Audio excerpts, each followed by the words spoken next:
Hi guys, welcome to part 9 of the latest oral examination questions being asked of students and candidates in 2020. These are again some recent questions I have got from students, so I thought I'll make a video on this as well and I'll pass on the questions to you guys. Alright, so without wasting much time, let me start off with the questions. So these questions, like I have mentioned before, come in from Singapore, UK, Australia and India, and I compile the questions, and if there are some common questions, I just compile it into one question, but I try to pass on the questions depending on where you are studying. Not sure where you are studying. If you are studying somewhere else, you can still use these questions to prepare for oral examinations. Alright, so here is a surveyor who asked a student about the previous ships he sailed on, and the student had sailed on the container ship, so the surveyor asked him a few questions about his last ship, so container ships. And the question he was asked was, how do you load dangerous goods on container ships and what precautions do you observe? If you find that the dangerous goods container has a small leak, what do you do? What action would you take? And how do you load reefer containers on the ships? What precautions would you observe? How do you determine that the lashing of containers is adequate? And that's it. The next questions are for bulk carriers. So these were the questions asked regarding container ships because that was the last ship that the student had sailed on. Depending on your last ship, you should definitely prepare for your last ship. So the surveyor will not excuse you if you don't know about the ships that you are sailing on. He might excuse you for ships that you have not had much experience with. But if you have sailed on a certain type of vessel, make sure you study up on it and you know mostly about it. Alright, and the surveyors then moved on to bulk carrier vessels, and he was asking about bulk carriers, so about the IMS BC code and what are the groups that are that fall under the IMS BC code. Then questions are asked regarding carriage of coal as a bulk cargo and what are the hazards that the coal possesses. What are some of the liquefiable cargoes which are classified under bulk carriers or bulk cargo rather? What is transportable moisture limit? What do you classify as grain cargoes? And how much GM for grain cargo is required according to the grain stability criteria? So make sure you read up on grain ships as well and timber ships, and because they have some special stability criteria which is different from the general ship cargo or general vessel stability criteria. Alright, how do you go about lashing grain as a cargo, and what are the lashing methods on timber ships as well? Regarding tankers, students were asked about what is inerting, what is inert gas, what is deck seal.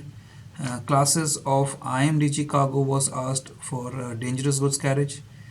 Questions regarding car carrier and loading heavy trucks on carrier was asked as well, and what lashing would you use on car carriers, which code will you refer to, and finally what is ship sweat and how does it differ from cargo sweat. So most of these questions we will find the answer in cargo books, and there are many cargo books there, so please make sure you read up on these questions. If I start answering these questions, it will take a lot of time, make the video very long. Alright, then questions were asked regarding the how does GM changes while loading or discharging. Now this is a video I'm going to make and release very soon. Maybe I would have released it already, but I'm going to make a video on this and release it for you guys because this is very important. This is being asked of students everywhere, that how does GM changes when loading or discharging. Then what is classified as a heavy lift cargo and what precautions will you take while loading such heavy lift cargo. Alright. Don't only mention the ISM checklist, also mention what are the items on the ISM checklist when you are loading heavy lift cargo. What is the MATES receipt and why is it important? I have a video on that already, so won't worry too much about answering it. Then the questions goes on to say, how do you order chart for passage planning from Australia to Brazil? So you have to start from Australia to South America. And you have to talk about paper charts as well here. So he's asking about passage planning both on ECDIS as well as using paper charts. How do you correct for TNP corrections, so temporary and preliminary corrections in ECDIS? Cell naming in electronic navigation charts, so ENCs. So in ENCs, what does the cell naming 1 to 6 value indicate? Example is 1 indicates overview. So I don't know whether you are familiar with ECDIS or not, but that is what it means. Content of cumulative notices to mariners and annual notices to mariners. How do you correct warnings obtained through the NAVTEX? How to correct charts that are not updated for the last 2 years. So there you can talk about cumulative notices to mariners as well. What are the checks carried out in radars on control testing? And what are the checks carried out in echo sounders as well as radar before departure? Which time is fed in the course recorder? Then questions were asked regarding rule number 5, that is lookout. Then man overboard, what is your initial action? If you are steering a course of 000 degrees true, how do you carry out Williamson turn? So you have to give an example. There's a 60-degree angle there, so you have to add that to your course and then explain how you would go about.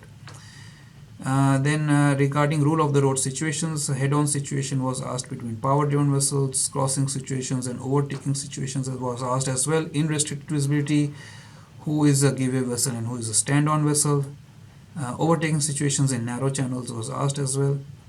And actions to take when vessel is aground. And then some of the ROR cards was used to rule of the road cards was used to the student as well. And questions were asked regarding constrained by draft vessel, aground vessel, not under command vessel, and what lights and signals with a constrained by draft vessel stopped and at anchor will display. Alright, so these are some of the questions. There are a lot of questions. I'm not sure how many of them I've answered. I have to start making videos on some of these topics here. So far these are the questions I've got, guys. As I get more questions, I'll pass them on to you. Feel free to pass on some of the questions if you want to me as well. You can email me at steeringmariners@gmail.com, and I will use those questions and pass it on to your friends and peers and all the mariners who are studying world over.